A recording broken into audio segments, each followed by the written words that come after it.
Quase 2 horas depois de ter enviado os 2 primeiros vídeos, eu consigo gravar o terceiro e o quarto vídeos. Quase 2 horas para enviar um vídeo de 15 minutos, cara. Isso porque eu tô gravando no meu celularzinho menor. Quando eu faço essas gravações no outro celular com tela maior, o celular fica com o triplo, o vídeo fica com o triplo do tamanho e demora quase 2 dias para enviar. Não dá, não dá. Então, eu tô falando isso por quê? Porque talvez a luz esteja diferente, tá? Talvez a minha cara esteja diferente, o meu humor diferente por estar gravando 2 horas depois da terceira e quarta parte. Mas é assim, não vai ter jeito e vamos tocar adiante. O problema é que não vai nem ter feriado mais, cara. Agora toda semana eu vou ter que gravar isso aqui. Não que eu me incomode de gravar, o problema não é gravar, o problema é justamente enviar os vídeos e demorar e todo o tempo e toda a logística que se perde em relação a isso. Eu preciso de um computador novo. Vamos lá então, estamos na página 5 da apresentação, tá ok? Onde eu vou falar de justificativa e pertinência da pesquisa a ser escrita, a ser elaborada, escrita e defendida. Tudo bem? Porque o trabalho de vocês merece ser feito. Porque o trabalho de vocês merece ser escrito. Porque o trabalho de vocês merece ser publicado como uma dissertação de mestrado em um programa reconhecido e aliás, nem reconhecido, autorizado pela CAPES. O reconhecimento vai vir quando ocorrer a avaliação daqui a um ano e meio, tá? E aí eu vou fazer algumas perguntas para vocês ali na apresentação que vocês devem responder, tá? Tá ali, porque a pesquisa aliás, porque a pergunta que guia a pesquisa é pertinente e importante. Vocês fizeram uma pergunta, vocês estão se perguntando sobre algo. A pesquisa vai levar a vocês as respostas ou vai levar vocês principalmente a uma discussão ou ou a um debate importante que leve a outras perguntas. Por que a pergunta que vocês estão fazendo é importante?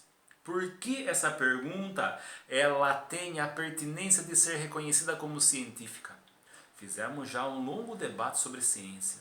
Estamos conversando há quase 8 semanas sobre ciência. Por que então a pesquisa de vocês é pertinente? Por que a pesquisa de vocês é científica? E por que a pesquisa de vocês ela se enquadra em um programa de pós-graduação em educação? Tá? E tá ali, ó. Daí eu faço outra pergunta. Quem já fez a mesma pergunta ou perguntas parecidas? Por isso que justamente eu pedi para vocês aquela relação de artigos, as dissertações e teses, tá? Porque essa pergunta sua é pertinente? Porque outras pessoas já fizeram perguntas parecidas e por causa da pergunta que essas outras pessoas já fizeram, então torna a minha pergunta pertinente na dimensão, no espaço, no contexto no qual eu quero pesquisar. Tá? Eu não estou fazendo uma pergunta aleatória, eu estou fazendo a mesma pergunta que outras pessoas fizeram em outros espaços e eu acredito que há uma tremenda semelhança, uma tremenda aproximação daquilo que a pessoa fez em um lugar e do que eu quero fazer ou não quero fazer, porque faz parte de um contexto geral. Vou falar de violência. Por exemplo, violência é um tema constante, mas sobre que tipo de violência você vai falar? O discurso sobre violência, a violência física na escola, estou pesquisando sobre isso, estou fazendo as coisas sobre isso, tá? Que tipo de violência eu estou pesquisando, que outras pessoas já pesquisaram e que merece a minha atenção, a atenção do meu orientador e o espaço ganho dentro desse programa de pós-graduação. Tudo bem? E que possivelmente pode dar inclusive a vocês a possibilidade de ganhar bolsa da CAPES, bolsa da FAPESP, bolsa do CNPq, bolsa da própria universidade. Tudo bem? Quando as instituições dão bolsa a vocês, significa que o trabalho de vocês vai contribuir para a ciência brasileira, que consequentemente vai contribuir com a sociedade brasileira. Ok? É o global. Que cada vez menos nós temos essa questão de que o que pertence ao Brasil pertence ao Brasil. Não pertence, tá? Bom, vamos lá. Por que esse tema incomodou a vocês? Por que coçou? Por que eu quero chegar num mestrado e falar sobre isso, perguntar sobre isso? Por que isso deve ser respondido por mim e futuramente por outros colegas que consultarão a minha pesquisa e que irão fazer um trabalho semelhante? Vocês têm que justificar isso. Por quê? Tá? E aí a questão que eu já perguntei para vocês na apresentação e vocês vão ter que responder de novo aqui. Por que essa pesquisa se enquadra nas linhas de pesquisa do mestrado? Por que essa pesquisa ela está pertinente a contribuir com os temas já discutidos nesse mestrado. Como que as linhas de pesquisa 1 ou 2 estão contribuindo com a minha discussão e como que a minha discussão estará contribuindo para essa pesquisa feita no coletivo da linha de pesquisa. Tá? Uma das coisas das quais me perguntaram quando eu estava fazendo a entrevista na qual eu entrei na Unicamp, há 10 anos, tá? Foi justamente isso. Porque o seu trabalho ele merece estar na Unicamp, Rodrigo. Lembre-se que eu fiz um trabalho sobre educação, sobre educação ambiental, sobre filosofia política e num contexto de uma educação libertária. O que eu fiz? Falei, ó, a linha de pesquisa da Unicamp pode contribuir com o meu trabalho porque eu quero fazer justamente um encontro entre a filosofia da educação numa perspectiva da filosofia das diferenças e eu quero trazer esse debate para a educação ambiental. Eu sou um cara da educação ambiental, então eu quero trazer essa contribuição para cá. E ao mesmo tempo, eu quero fazer com que essas discussões em filosofia da educação, em filosofia da diferença, Foucault, Deleuze, Guattari, elas também tenham a presença da educação ambiental em suas discussões. Então os dois campos têm que dialogar, os dois campos têm que ser contribuídos, têm que ser contribuídos e contributivos a ambas as áreas. Então o trabalho de vocês tem que contribuir com as nossas linhas de pesquisa e as nossas linhas de pesquisa têm que contribuir com o trabalho de vocês.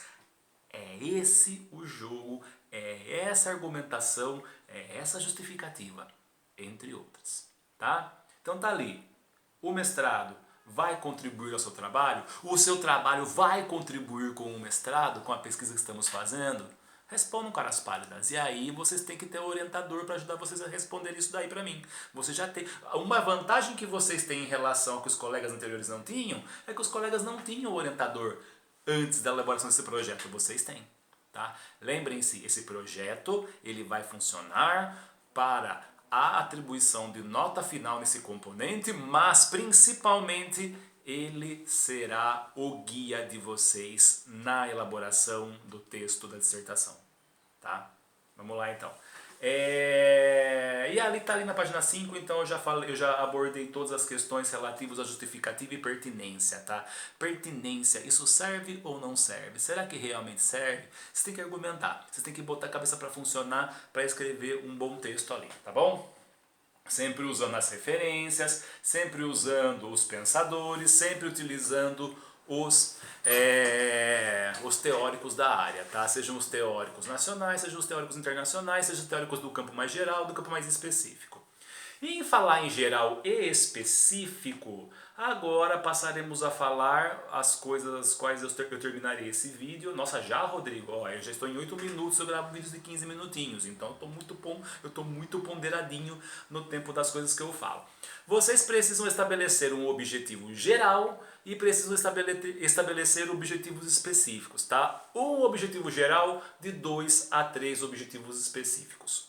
Como assim? Tá? Eu até dei um exemplo ali para ficar mais claro, tá? O que é o objetivo geral? É a grande pergunta sobre o seu trabalho. Vamos lá, vamos imaginar que vocês tenham eu estou na página 6, no slide 6, tá? Vamos imaginar que você tem uma grande pergunta. Que pergunta é essa? Qual que é a grande curiosidade de vocês?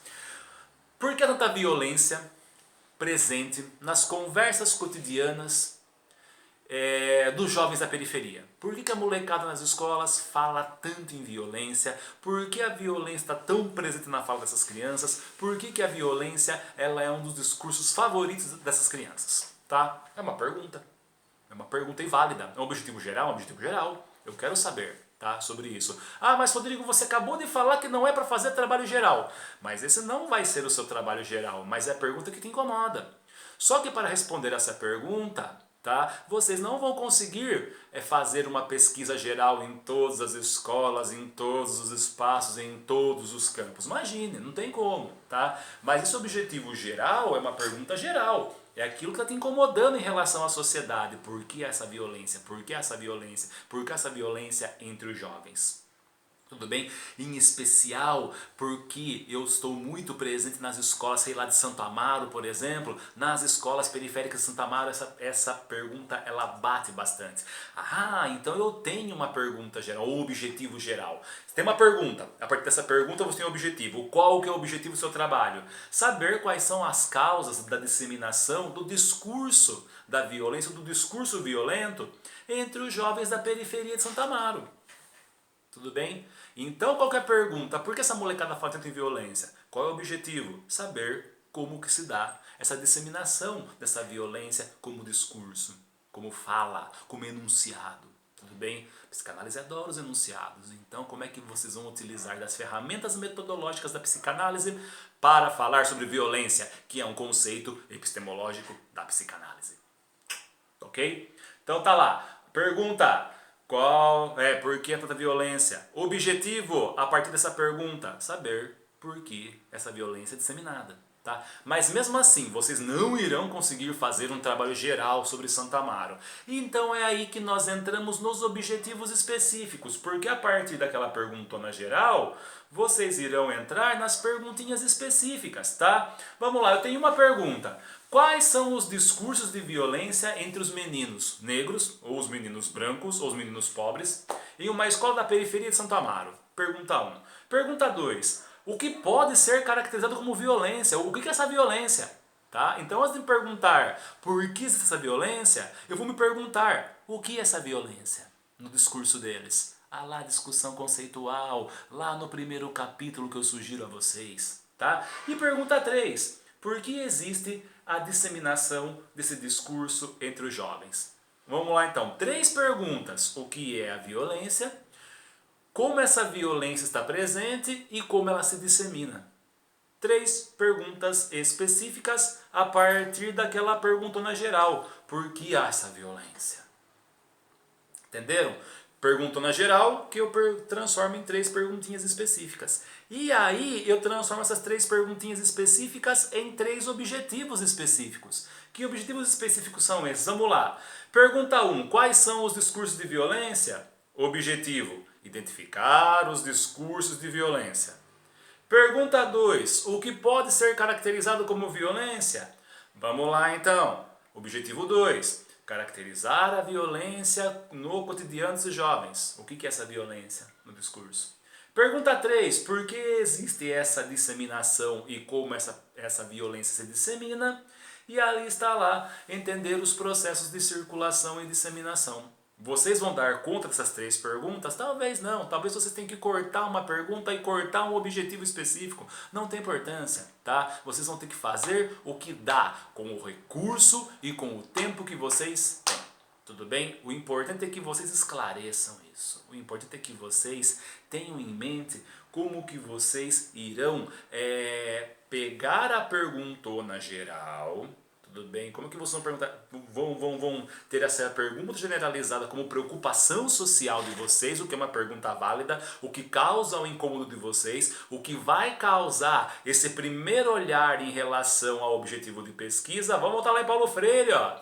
Tá ali, você está observando o objeto de pesquisa, está observando, está te incomodando, você está com aquele incômodo, você olha para aquilo, o coração palpita, tá? Mas só você está olhando, só você está olhando. Quando aquilo olha para você e aquilo começa a te incomodar e você começa a perceber que você pode fazer algo para transformar aquilo, aquele objeto olha para você e vocês estabelecem um caso de amor, mesmo que seja temporário. Talvez caso de amor seja eterno, tá? É aí que entra a questão dos pesquisadores que vão fazer pesquisa sobre um tema até o fim da vida. São as relações eternas. Ou vocês podem ter uma relação esporádica de 2 anos com esse objeto, porque o objeto está olhando para você. E aí começa novamente aquele desnudamento. Tudo bem? Só que aquele primeiro objetivo é só o objetivo no qual você olha para o objeto e aquele objeto te incomoda. Os objetivos específicos é quando aquele objeto olha para você e você começa a entrar no universo daquele objeto e aquele objeto começa a te transformar e os dois vão passando por um processo coletivo de transformação, por um processo recíproco de transformação. Tudo bem? Tá claro isso? Tá claro em relação aos objetos? Perguntona, objetivão. depois vem as perguntinhas e aí os objetivos específicos nos quais vocês vão se deliciar para responder cada um deles, ou vocês vão ter um contato mais próximo para responder a cada um desses objetivos. Tudo bem? Já volto para terminar.